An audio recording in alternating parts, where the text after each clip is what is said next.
If you want to volunteer, it's you need to be 16. Are you 16? Yes, just. That's how I answer as well. Yeah, just. You need to be 16. It's a 4-hour commitment a week for 3 months. That is in conjunction with the RSPCA, and animals that are down in that pen there, K5, which goes down that way, they are animals that are here because they're animals in crisis. So they come from domestic violence situations where the wife might have 2 kids and a dog, and she can find somewhere to take her and the 2 kids, but she can't take the dog with her. And so the government has actually funded the RSPCA to look after these animals for them until they get back on their feet and find somewhere that they can go. And I think they pay $1 a day. But we have about 4,500 active volunteers. Oh, wow. So we have a very heavy reliance on volunteers. Our volunteers totaled over 2 million hours last year. Wow. So it's really important we have more volunteers. So yeah, I would be happy to welcome you aboard onto the volunteer, as I would with anybody. See a dog that has been hit by a car and it's vicious because it's hurt, you can actually ring that 1300 number and they will send out an ambulance to come and pick it up.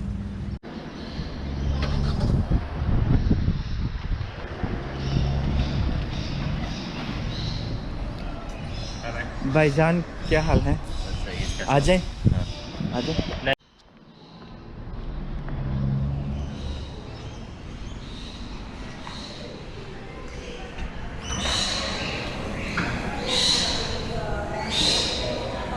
Good morning. Good morning.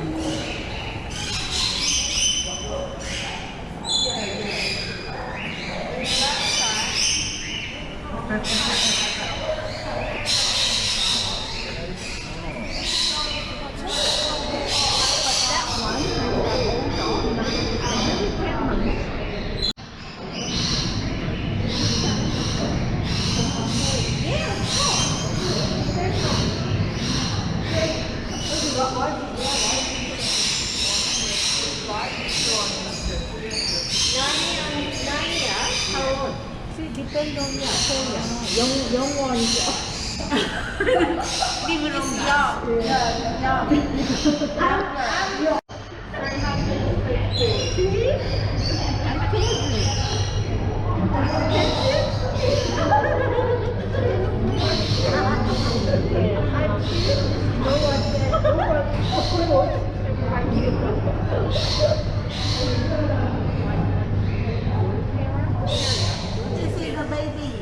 Baby?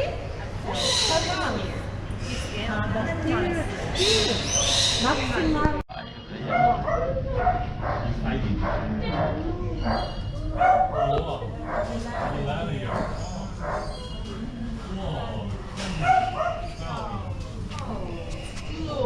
Look scared.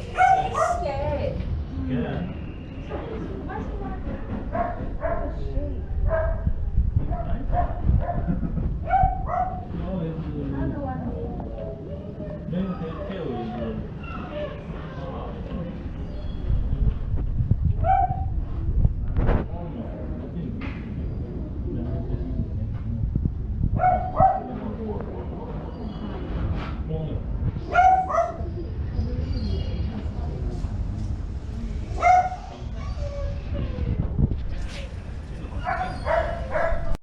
Yeah, they come together, these two. 12 here.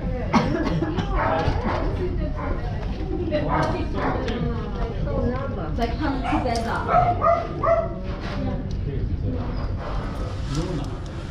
Oh, oh my God, he's happy now.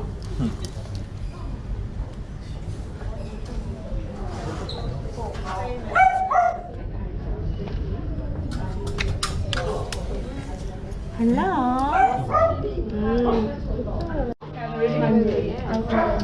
Hi. Border collie. They are very close. Yeah, I've got a border collie. I'm gonna take a video for Lily's boyfriend. He wants a border collie. I've got one of these dogs.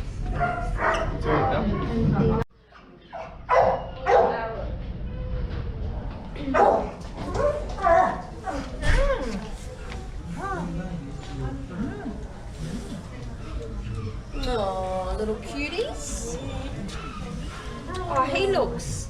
What was she? I missed my dog.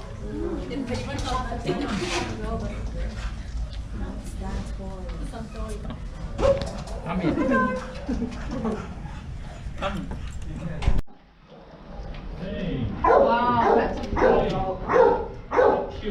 This is a pretty dog, this one. Beautiful. Beautiful dog.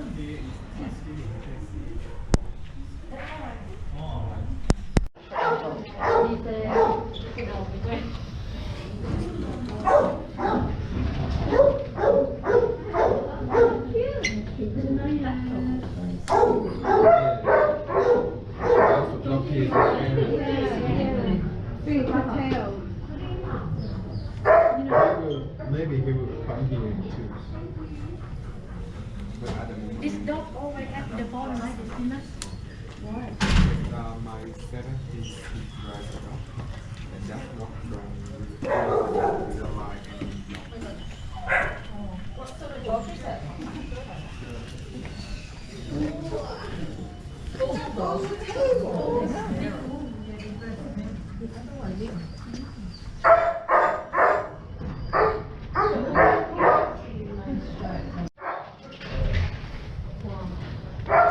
My daughter Leanna is very funny. Very, so funny. She has me laughing.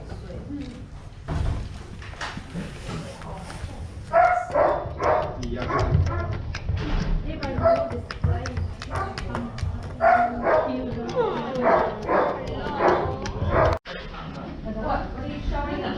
Just now sterilized with something. Yeah, that would be good. Just now.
quite often see them on TV where they've been to pick up, been to a big, might be a puppy farm or some animals that are being mistreated on a farm, and they're seizing those animals.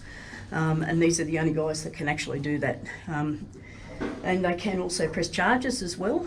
So depending on what the severity is of the incident, it may be that people will be taken to court over it, or they will, if it's something that's not quite so bad, like you're not feeding the animal properly, not feeding it enough, not leaving water out, they will actually try to work through with the owners to make sure that that animal is looked after. But it's like, 2 strikes and you're out. So if they don't do it within a period of time, then they will actually seize the animal and take it away from them. So we do have animals that will come in from being seized that eventually will go up for adoption. But while the court case is still going on, they are kept down here, and you'll see that we've got a horse down there that is been seized at the moment. I have a question in my mind. Yep. So sometimes like we saw and some animals on our door in our backyard. So can we feed them? Wildlife animals? Yeah, the wild animals. Yeah. I do. I mean, I know that they don't really like you to do it, but I've got possums that have been coming down onto my back deck for about 4 years now. Yeah. And my one female's brought all of her kids down over the years. And I put food out for them, but never put it out so that they become totally reliant on it. Oh, yeah. So, I might feed them one night, but then I don't feed them for another 3 or 4 nights, so that they still have to go and forage. Yeah, and the same with, like, people love feeding butcher birds and magpies and things with a bit of mince. Yeah, well, it's fine, but again, don't do it all the time so that they don't become reliant on it. Because I have some turkeys. Whenever I feed my cats, so they attack on the cats, and they just move the cats from the food and they start eating their food. I'd be moving where the cat gets fed. I don't mind. That's all right. Brush turkeys are a nuisance in backyards, unfortunately. They will dig up your backyard for you. Yeah. It washes everything, but once those towels or the sheets get torn, they become a hazard to the animals, so we get rid of them, and they usually go away to being made into rags and stuff. Now we also get a lot of chickens coming in, mostly roosters, because they can't be in suburbia. And looks like we've got a goose at the moment. Oh, some ducks they are. What breed are they? I have no idea. That's all right. They'll probably be on wild. The grooves, and then they will like hurt you, chasing you. Can't really read it. But these will all be for adoption. So that's obviously the male. No, the white one's getting stuck into it. Go away. Yeah. So they're ducks, and this one's a goose. Oh, this one. That one's a dog. No, these aren't native. These aren't native animals. These ones. If we do get any native wildlife birds in. The adoption people's background. Yeah, and also check like your local council rules. That's why we end up with so many roosters here, because in Brisbane City Council, you can't have roosters in your backyard. Yes, should complain by the neighbours because of the noise. Yes, you don't like being woken up at 3 o'clock in the morning because they're crowing. So you need to have a farm. You need to have acreage. Farm or a pool. Or something, Area. an area for them. Okay, so we'll go down to the farmyard now.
Oh, really?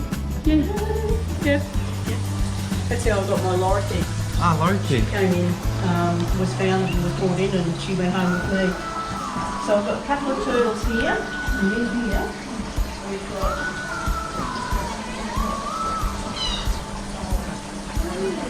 Hi. Hello. Hello, boy. Hi.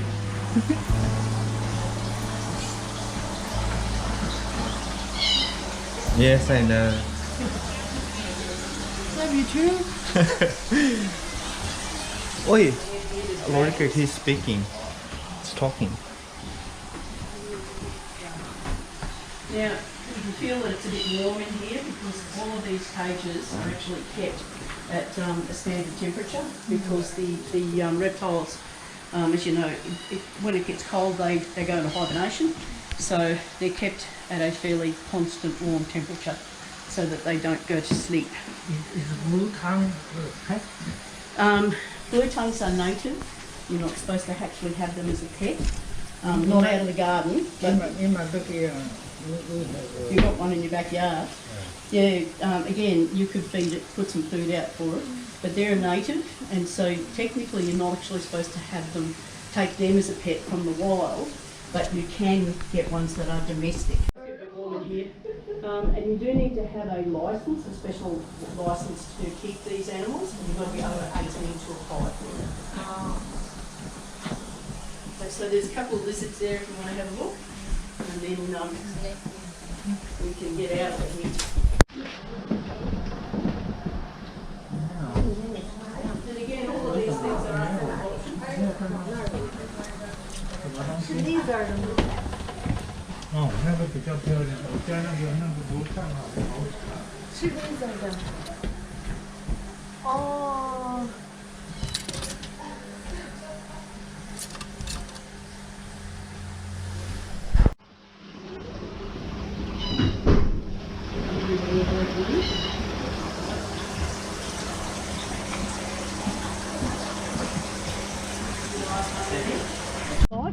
even if you see a dog that has been hit by a car and it's vicious because it's hurt, you can actually ring that 1300 number and they will send out an ambulance to come and pick it up if you can't get it to a vet. So we're always looking for ambulance drivers if you're wanting to look to volunteer for something. Oh. Looking for volunteer to drive this car.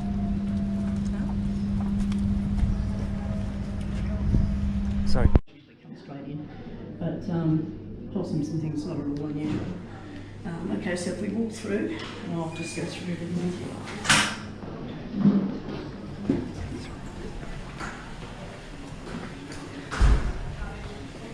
Okay, so they've actually got an animal in there at the moment. Not too sure what it is, I can't really see. I would say it's probably a possum or something like that because it's in a little pouch. So this is basically the triage area where the animals will come in and they'll be treated, perhaps assessed to see what's wrong with them, what they've got to do, and then they go into the mammal ward, and this will have possums, sometimes kangaroos, wallabies, joeys, and joey koalas will come in here if they need to be treated. Sorry. Yeah.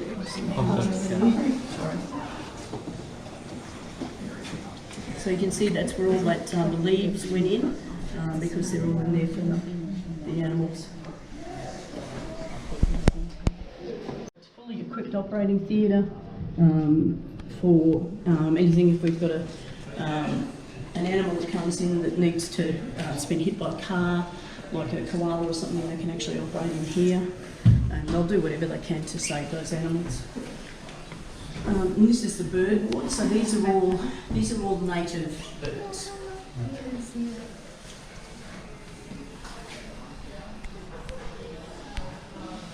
And the door at the back of this ward is actually the koala ward. So if we've got any koalas that come in, that's actually where they're kept there. And it's kept quiet. We get a lot of koalas come in that are either been attacked by dogs, or been hit by cars, or have chlamydia, and they will go into there for recovery. And we also have carers then, but once they get to the point of where they can actually be moved to go to a wildlife carer to be rehabilitated, they'll actually do that. We also have wild reptiles in here. I'm just going to see if we've got anything.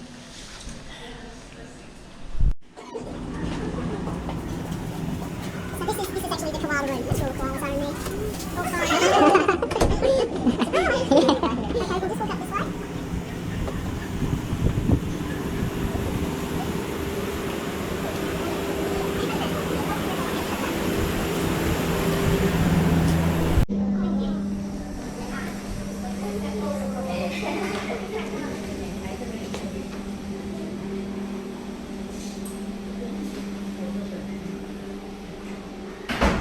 Okay, so as I said, this is the domestic hospital, and this is basically set up to deal with all of the animals that actually come into the RSPCA. We do have vets on site all the time, and when we go through the front, I'll explain to you about the vets that are out there. But this is an operating theatres through here, so that's a sterile area that we don't go into.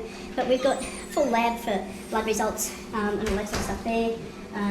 All of the operating theatres that are set up down there. We do a lot of desexing of animals.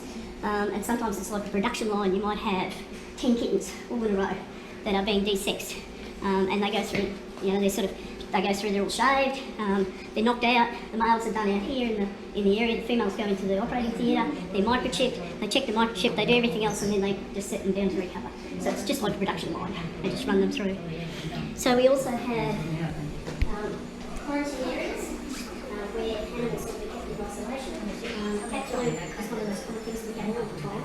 And basically, if you've got a cat that lives outside most of the time, and this is vaccinated, so it's your cat as well.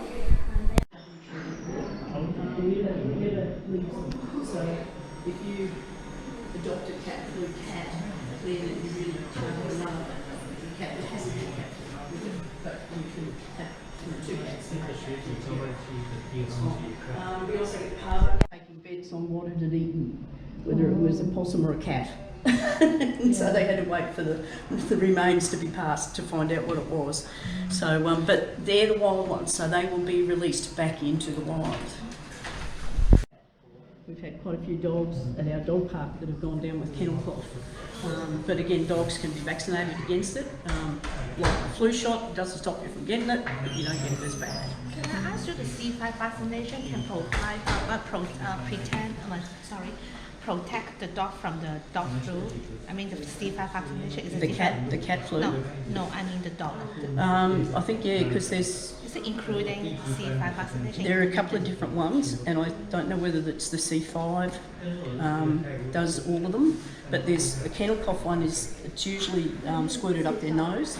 There are two. There's one that can be injected or one that's done orally, and the oral one seems to be the better one, according to my vet. So you mean the vaccination can't protect all dogs from the dog flu? No, it's like us with the flu vaccination. It just means that it's not going to kill you. How they catch it?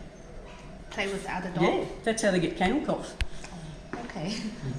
If somebody hasn't got their dog vaccinated against it, and it's like the flu, it's really contagious, and it travels through the population really quickly. So you always need to make sure that you have your dogs and cats vaccinated against everything. And if you've got look, I got my cat, one of my old cats, vaccinated a couple of months ago, and the vet said to me, "Oh, she's only done for, I think it was C3 or something like that." C3. And I said, yeah, and they said, "Is she an outdoor cat?" And I went, "No." And that was fine. The C5 covers them for the flu as well. Oh, okay. Yeah. So you just need to ask what you're getting for the animal, which one it is. Okay. People, supporters of the RSPCA, could buy a paver for $250, and they put your name on it, on that paver, and it went in up there. And these ones I think were 2,000. These were more the commercial ones, so companies bought these pavers to raise money. Okay, so we'll go back this way now.